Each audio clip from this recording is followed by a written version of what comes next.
साथ संगत जी, आज हमारी चर्चा का विषय है कि एक महात्मा को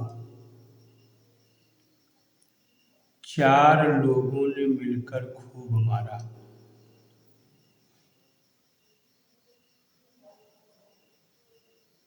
एक महात्मा जी अपनी मस्ती में चले जा रहे थे। महात्मा का मतलब होता है महान आत्मा। महान आत्मा यानी स्वयं में विचरण करने वाला,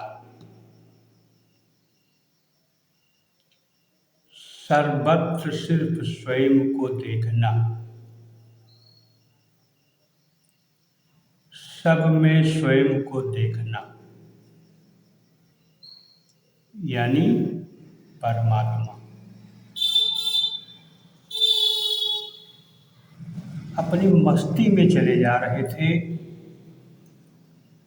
रास्ते में उनको 4 लोगों ने मिलकर खूब मारा और इतना मारा कि वो बेहोश हो गए।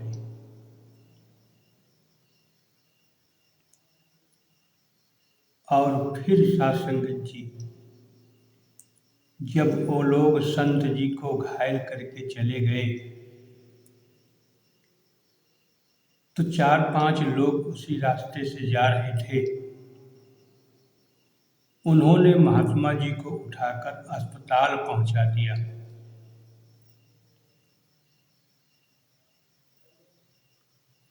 और वहां पर जो डॉक्टर थे उन्होंने महात्मा जी का इलाज किया, मलहम पट्टी किया, सेवा किया उनकी। और कुछ समय के बाद जब महात्मा जी होश में आए तो वहीं का एक सेवादार जो अस्पताल में मरीजों की देख रेख करता था, एक गिलास दूध लेकर के आया और महात्मा जी से कहा कि भगवान उठो और दूध पियो। जैसे ही ये आवाज महात्मा जी के कान में पड़ी, मुस्कुराने लगे वो। अब उनकी मुस्कुराहट का राज सिर्फ वही जान सकते हैं। ब्रह्म ज्ञानी को ब्रह्म ज्ञानी जाने और न जाने कोई। यानी कि ब्रह्म ज्ञानी को सिर्फ ब्रह्म ज्ञानी ही समझ सकते हैं। दूसरों के बस की बात नहीं है कि वह ब्रह्म ज्ञानी को समझ ले। जैसे एक गूंगा व्यक्ति जो नहीं बोल सकता है, अगर उसके मुंह में एक पीस रसगुल्ला रख दिया जाए तो उसका स्वाद वो बता तो नहीं सकता है, लेकिन उसे जो रसगुल्ले से आनंद मिल रहा है उसका अनुभव मुस्कुराहट के साथ सभी के बीच प्रकट कर सकता है। उसी तरह से एक ब्रह्मज्ञानी की अवस्था होती है, एक महात्मा की अवस्था होती है,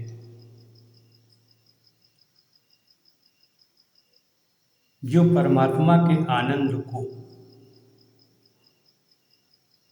शब्दों में नहीं व्यक्त कर सकता है, शब्दों में नहीं बयां कर सकता है। इसी पर कबीरदास जी ने लिखा भी था कि सारी धरती कागज करूं और कलम करूं बनराय, फिर भी सद्गुरु के गुणों को कभी न लिखा जाए। और सासंगत जी, जैसे ही दूध का गिलास महात्मा जी के सामने आया, वैसे ही वो मुस्कुराने लगे और उस सेवादार से कहा कि वाह, रोड पर तो तूने मुझे मारा और तू ही मुझे उठाकर अस्पताल लेकर के आया, और यहाँ पर डॉक्टर के रूप में तूने मेरी मलहम पट्टी किया, और अब तू दूध लेकर के आया है। कैसा है तेरा खेल? मारने वाला ही तू है, अस्पताल में लाने वाला भी तू ही है, डॉक्टर के रूप में मलहम पट्टी भी करने वाला तू ही है, और दूध का गिलास लेकर के खड़ा है, तेरे सिवा कोई नहीं है। अब वो सेवादार घबराने लगा कि लग रहा है कि महात्मा जी का मानसिक संतुलन बिगड़ चुका है, और कहीं ऐसा ना हो कि ये मुझे फंसा दे। अब वो सेवादार अपने दिमाग में सोचने लगा कि महात्मा जी चिल्ला चिल्ला कर कह रहे हैं कि तूने ही मुझे मारा, तो कहीं पुलिस ना आ जाए, मुझे अरेस्ट ना कर ले। ऐसा सोच कर वो घबरा गया और बार बार कहने लगा कि प्रभु जी, मैंने आपको नहीं मारा, और अस्पताल भी मैं आपको लेकर के नहीं आया, मलहम पट्टी भी मैंने आपकी नहीं किया, मारने वाला तो कोई और है, अस्पताल लाने वाला तो कोई और है, आपकी मलहम पट्टी करने वाला कोई और है। मैं तो सिर्फ दूध का गिलास आपके लिए लाया हूँ, आपकी सेवा कर रहा हूँ, जब से आप आए हैं मैं आपका सेवादार हूँ। और महात्मा जी उसी मस्ती में कहे जा रहे हैं कि तू दुनिया से झूठ बोल सकता है, लेकिन मेरे सामने तेरी झूठ चलने वाली नहीं है, तूने ही मुझे मारा। और सासंगत जी, यह एक ब्रह्मनिष्ठ महात्मा की अवस्था है। जैसे कमरे में एक बल्ब लगी है, उस बल्ब में जो बिजली है वो जागृत हो जाए कि इस कमरे में जितने भी सामान रखे हैं, चाहे वो फ्रिज हो, चाहे वो कूलर हो, चाहे वो पंखा हो, चाहे वो एसी हो, चाहे वॉशिंग मशीन हो, ये सारे के सारे शरीर हैं, और हर शरीरों में मेरा ही स्वरूप विराजमान है। अर्थात फ्रिज भी चल रही है तो बिजली ही चला रही है, कूलर भी चल रहा है तो बिजली ही चला रही है, पंखा भी चल रहा है तो बिजली ही चला रही है। शरीर का आकार भले ही अनेक रूपों में दिखाई दे रहा है, लेकिन हर आकार में सिर्फ बिजली ही मौजूद है। अर्थात ये शरीर का आकार भले ही अनेक दिखाई दे रहा है, लेकिन हर आकार में ये परमात्मा ही मौजूद है। और सासंगत जी, आज सदगुरु मुझे ऐसी नज़र में जागृत हो जाने की बात कर रहा है कि हर घट मेरा साइयाँ, सोनी सेज न कोय, बलिहारी उस घट की जय घट प्रगट हो। यानी कि ये परमात्मा ही हर शरीर में मौजूद है, लेकिन बलिहारी उस घट की जय घट प्रगट हो। बलिहारी है उस घट की जिसको जागृति मिल गई,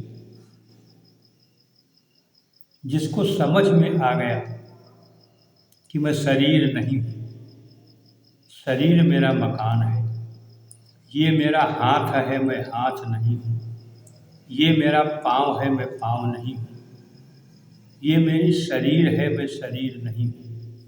हर अंग को मेरा कहने वाला मैं शरीर का कोई भी अंग नहीं हूँ। वास्तव में ऐसी जागृति जिसे मिल जाती है, तब वो कहने का हकदार है कि जानना था वो ही जाना, काम क्या बाकी रहा। लग गया पूरा निशाना, काम क्या बाकी रहा। देह के प्रारब्ध में मिलता है सबको सब कुछ, नाहक इस जग को रिझाना, काम क्या बाकी रहा। तब हम कहने के हकदार हैं कि मुझे जो मनुष्य का जन्म मिला ये सार्थक हो गया।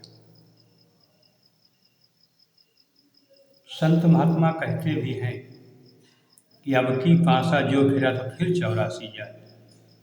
अगर मनुष्य शरीर में हम स्वयं को जानने से चूक गए तो फिर अनेक जन्मों में मुझे भ्रमण करना पड़ेगा। और मनुष्य का जन्म पाकर अगर हम स्वयं को जान लिए, ब्रह्म को जान लिए कि सारी कायनात की उत्पत्ति करने वाला कौन है, किसने सूरज चांद बनाया, किसने चिड़ियों को चहकाया, किसने तारों को महकाया, किसने सारा जगत बनाया। इस जगत के रचनाकार की मौजूदगी का एहसास हो जाए, जो सर्वत्र है, आगे भी है, पीछे भी है, दाएं भी है, बाएं भी है, ऊपर भी है, नीचे भी है। जिस तरह से समस्त जलचर जल में होते हैं, उसी में उनका जन्म होता है, उसी में उनकी मृत्यु हो जाती है, उसी में वो सोते हैं, उसी में खाते हैं, उसी में चलते हैं। इसी को कबीरदास जी ने लिखा कि पानी में मीन पियासी, मैं सुन सुन आवत हासी। अर्थात समस्त जलचर जल में ही हैं, और जल में रहकर वो अगर जल को ढूंढ रहे हों तो वो सारे के सारे हंसी के पात्र हैं। उसी तरह से ये सब परमात्मा के अंदर है, चाहे वो धरती हो, चाहे आकाश हो, चाहे सूरज चांद सितारे हों, चाहे पेड़ पौधे हों, चाहे इंसान हो, चाहे पंछी हों, सब परमात्मा के अंदर हैं। इसी में इनका जन्म हो रहा है, इसी में इनकी मृत्यु हो जा रही है, इसी में सो रहे हैं, इसी में खा रहे हैं। लेकिन साथ संगत जी, अगर हम ऐसे परमात्मा को ढूंढ रहे हैं तो वास्तव में हम हंसी के पात्र हैं।